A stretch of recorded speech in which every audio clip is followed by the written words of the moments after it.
이승만과 대통령 선거에서 경쟁했던 사람은 다 죽었어요. 56년 선거 열흘 전에 신익희가 급사했고 조봉암은 59년도에 사법살인 당했고 조병옥이 또 돌연사했고 11년 대통령 선거 한 달 후에 김대중이 죽을 뻔했고요. 어떤 좀 공통점이 있냐면 평생 집권에 방해가 될 것 같은 사람을 제거하겠다. 갑자기 이재명 암살 이야기 나왔잖아요. 네.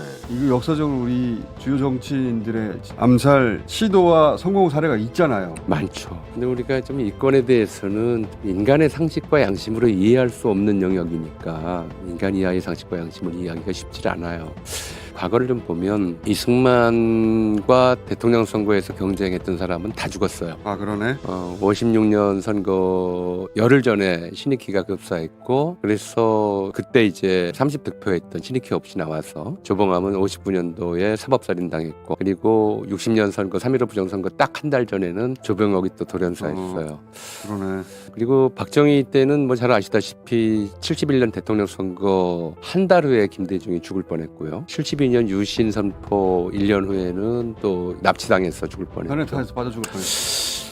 이 건들을 보면 어떤 좀 공통점이 있냐면 평생 집권에 방해가 될 것 같은 사람을 제거하겠다라고 하는 거였어요. 왜냐하면 경쟁 상대가 아니거든요. 그야말로 이제 일반적인 정치 테러였죠. 다음에 전두환이 80년도에 김대중 사법살인 시도했던 것, 사형 선고를 내렸던 그거는 그 당시에는 헌법이 만들어지지 않은 때였지만 군부내에서의 이제 교체 집권 이런 정도를 구사하고 있었기 때문에 이거는 막 군부 독재에 대한 비판 세력의 중심을 제거하겠다. 전두환에서 노태우로 넘어가고. 그렇죠. 그런 그래서 군사정권을 의도였어요. 그런데 그 이후에 되겠네. 87년 체제 이후로는 대통령 선거 경쟁자, 과거 대통령 선거 경쟁자들을 제거하려고 한 이명박 박근혜도 그러진 않았어요. 두 가지가 가능성이 가능해요. 우리가 상식적으로 해석하려면 두 가지가 가능성이 가능한 것이 해석이 가능한 것이 하나는 윤석열이 지금도 평생 집권에 대한 꿈을 버리지 않았다라고 하는 것. 가능성이 별로 없지만 별로 없다니.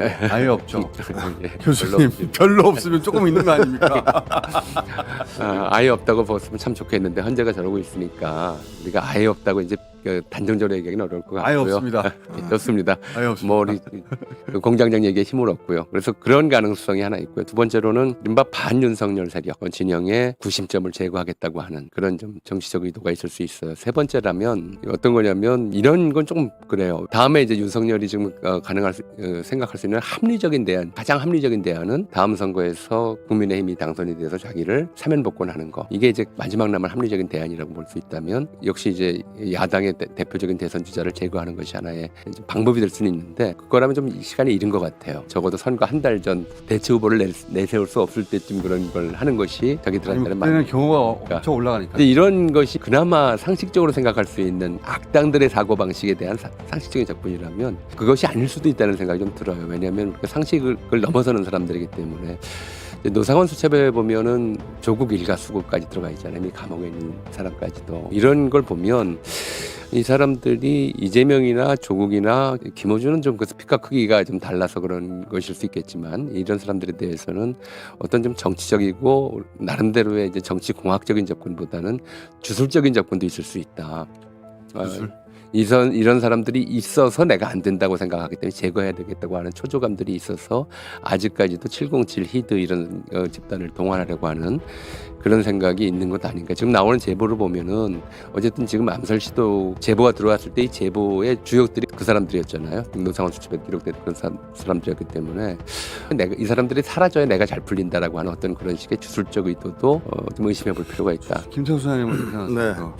네. 만약에 암살 시도가 진짜 있다면 이건 단독 범행은 당연히 아닐 거고요. 지시에 의한 암살 시도라고 봐야 되겠죠. 돈일 수도 있습니다.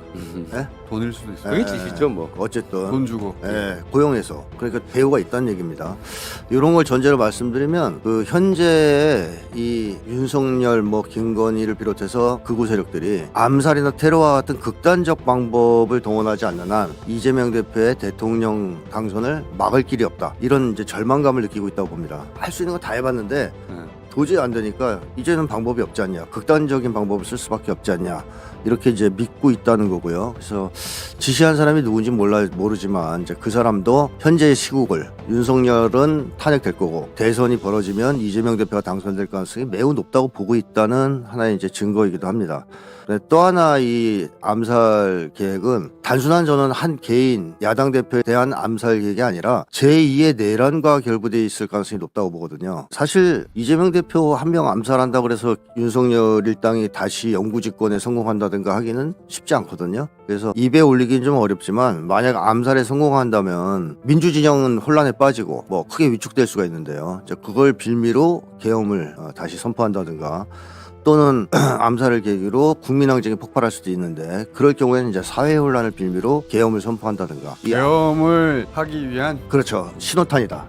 예, 그래서 이거는 단순하게 한 개인 야당 대표에 대한 암살 대거뿐만이 계획이 아니라 아니라 내란 계획까지 포함된 음모일 수 있다. 대거하고 밀란나고 그렇죠. 진압하고 맞습니다. 그러니까 내란 세력들이 내란 프로젝트의 계속 진행을 위해서는 하나의 굉장히 중요한 고리가 될 수 있는 거죠. 우리 의원님은 어떻게 생각하세요? 이런 제보에 대해서. 저는 이 제보가 일단 주는 굉장한 공포와 분노의 효과가 있잖아요. 그런데 이쯤에 좀 돌아서 생각하면 제가 방금 본 기사인데 장신대 소기천 교수라는 분이 아마 목사도 겸하고 있겠죠. 장신대니까 이재명 암살 계획 성공을 빈다라는 페북 게시글을 올렸다라고 합니다. 목사가? 네.